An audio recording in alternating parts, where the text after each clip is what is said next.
Welcome to the Be Better broadcast. I am your host, Brandon Eastman, and this is episode number 3 of our 4-part leadership series to help you to become a more influential leader who leads with impact. And today we're talking about 3 ways specifically that you can move through difficult times as a leader, and even more importantly, how you can stay motivated during these difficult times as a leader. Because let me ask you the question, why do you believe you were chosen to be a leader inside of your organization?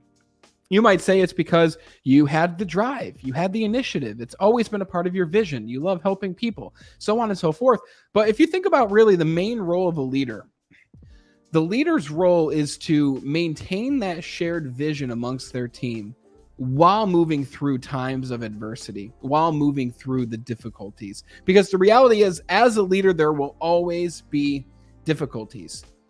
It comes down to how swiftly and smoothly are you able to navigate through these times. And in today's working world, you know it, you see it every single day. There are more difficulties than there have ever been. There is more competition. There are more layoffs. There are many strifes when it comes to the wrong people coming onto the team. There are so many studies out there that show that people don't believe that they work for strong leaders. What does that say about culture, right? If a bunch of people are saying it, then a part of it must be true, even if we don't want to hear that. So how do we navigate through this difficult time? Well, I've got 3 ways specifically to help you to do this. And the first way is to think about things this way, okay? We have 2 worlds. We have the physical world and we have the quantum world. Now, generally, when we face a problem, where's the first place that we go? We look around us and we say, what can we do in order to get ourselves out of this problem? What can we do next in order to find a solution? And often we're looking for physical solutions. I can send this email. We can release this program. We can promote this person. We can have this kind of team training, right? Whatever it might be.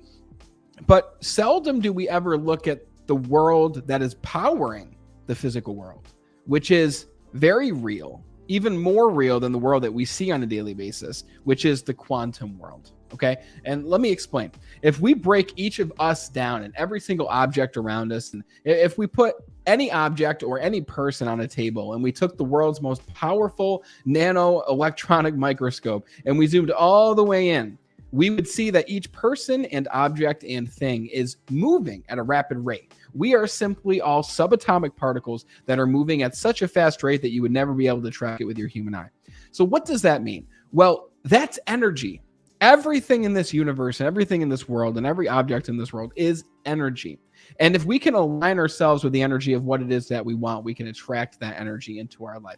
This is the scientific explanation for phenomenon that you may know as the law of attraction. So when you're going through this difficult time, if you're feeling down, if you're feeling depressed, if you're feeling sad, then what emotions are you then attracting to yourself even more of? You're attracting more of those disempowering or what we call low vibration emotions into your life. And if you're constantly feeling bad, is it going to be easy to get yourself out of that difficult situation? Obviously, it's going to make it a lot harder. So how do we then make use and practically use this information of the quantum world? Well, if you can practice emotions that will bring more of those like emotions into your world, then you will align people and circumstances and things around you that will make your life that much better and that will allow you to move through challenges even swifter and more smoothly. And there's a book that I read that will help you to do this. And the book is called The Magic by Rhonda Byrne. And the book is incredible. It's all about the most powerful emotion that we can experience as a human being. It's right behind love. So it's about the second most powerful emotion, which is gratitude. And when you're going through a challenge, you can either feel sad or good. You can't feel 2 emotions at the same time, right? So if you're feeling gratitude, it's impossible to be angry at the same time. If you're feeling gratitude, then it's impossible to be sad. It's impossible to be depressed at that moment.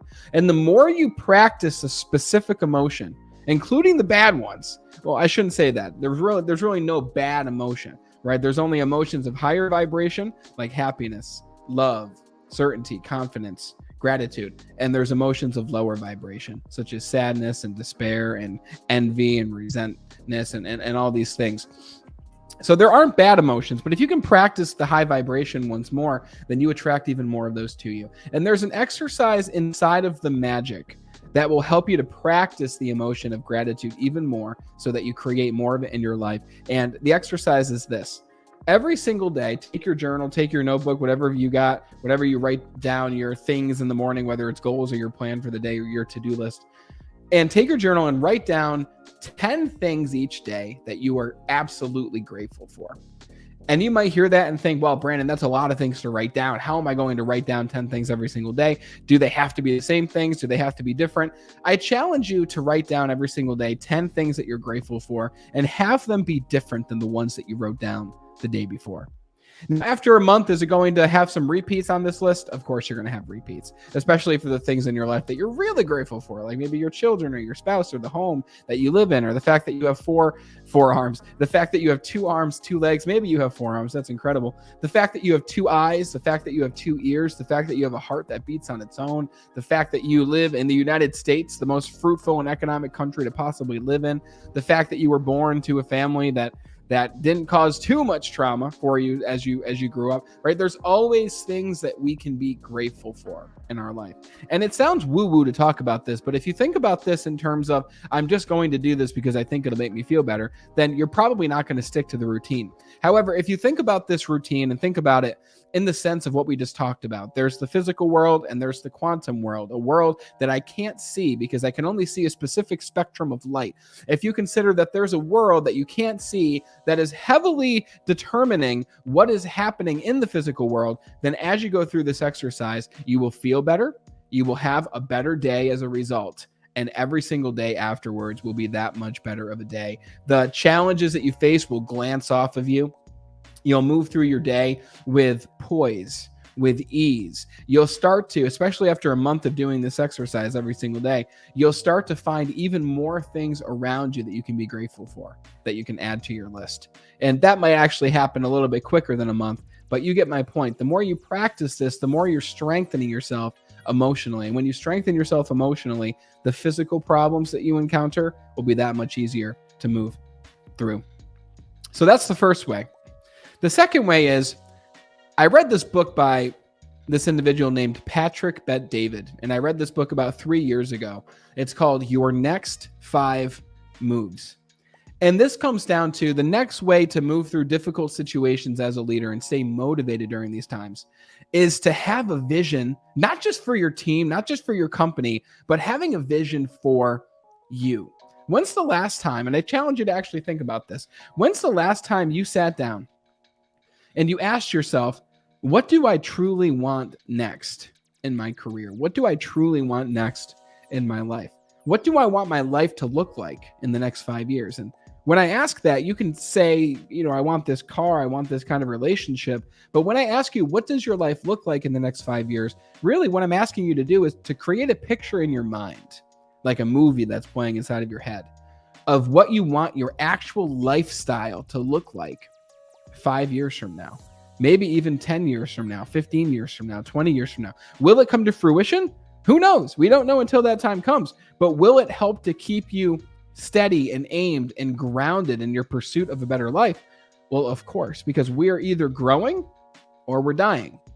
And if you're not growing in your relationships, if you're not growing in your spirituality, if you're not growing in your physical fitness and your emotional fitness, then you're only going the other direction, which is dying. It might sound dramatic, but it's a fact, right? So I read this book called Your Next 5 Moves by Patrick Bet-David, who is an incredible entrepreneur and businessman, and he has his own podcast called the PBD Podcast as well. And he pretty much talks about have your next 5 moves mapped out at all times.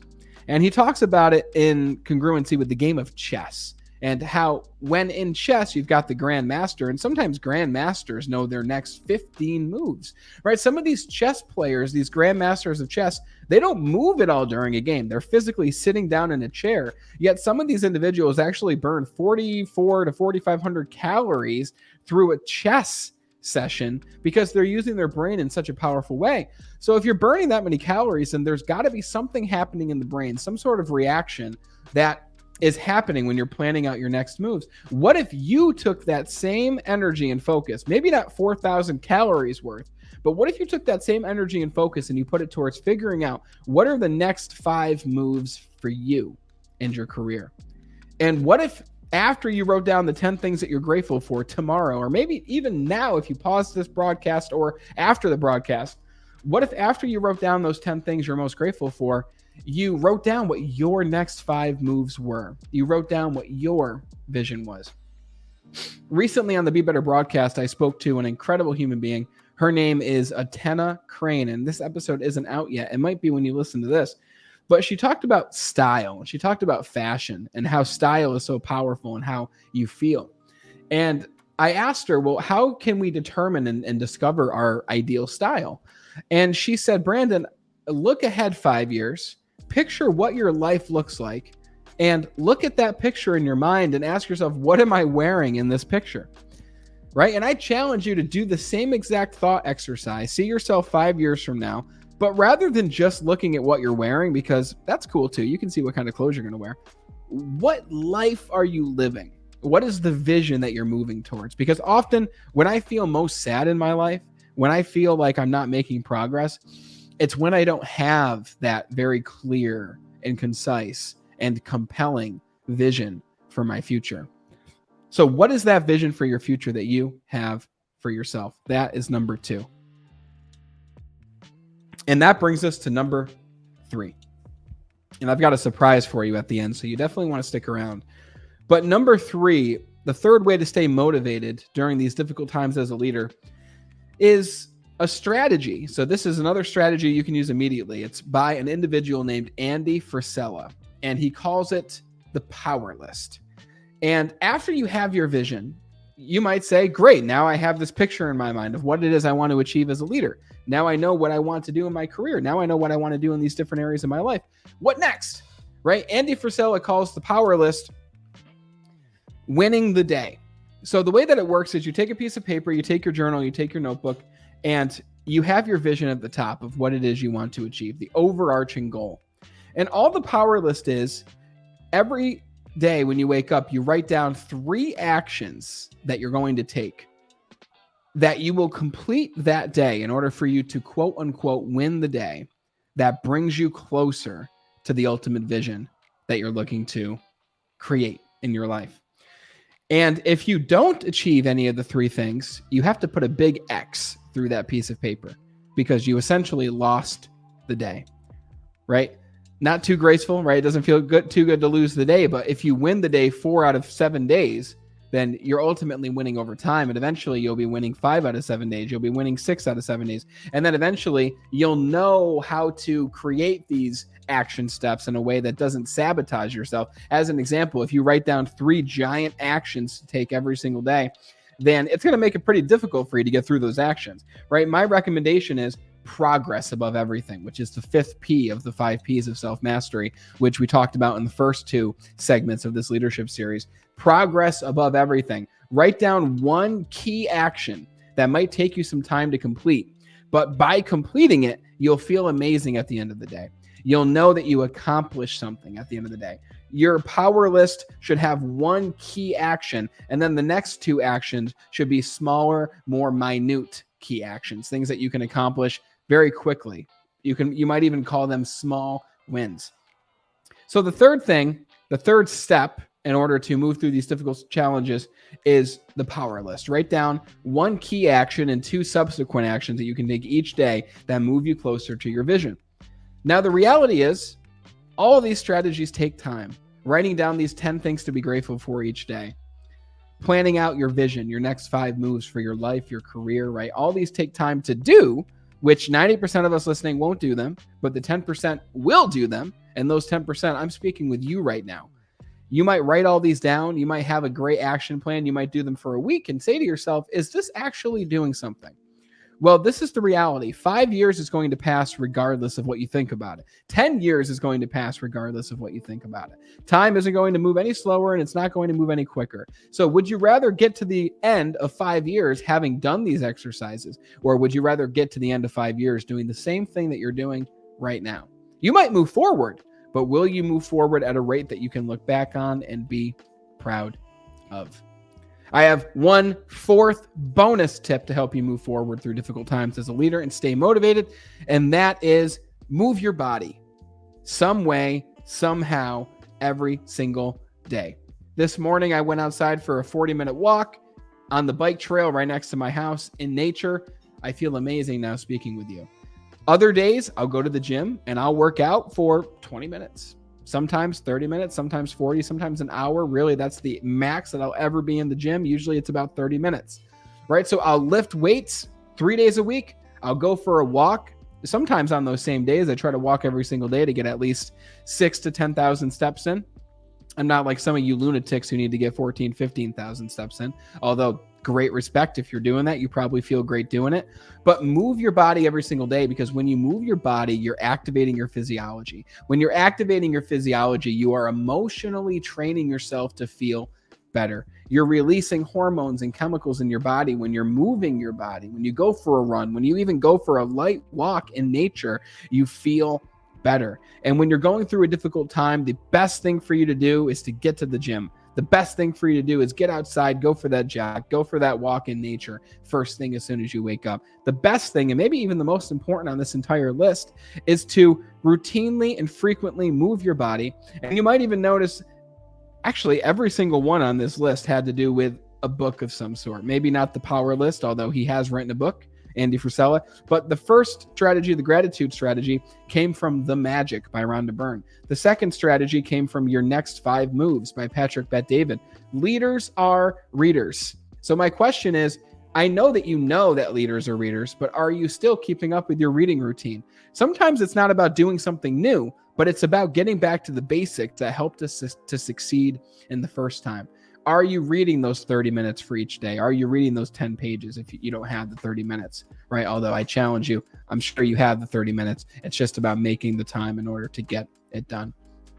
I hope these 3 tips, including the fourth one, which was your fourth bonus tip, were helpful for you in staying motivated as a leader. If you're a leader of leaders, leaderception, then be sure to share these strategies with your team of leaders, because you never know who it might impact. 1 out of 5 will implement. And you know what? If 1 out of 5 implements these strategies, that one person will inspire the other 4, or at least 2 of the 4, to take action as well. If you're saying, Brandon, I love these strategies, how can you help me to further bring these solutions and strategies to fruition?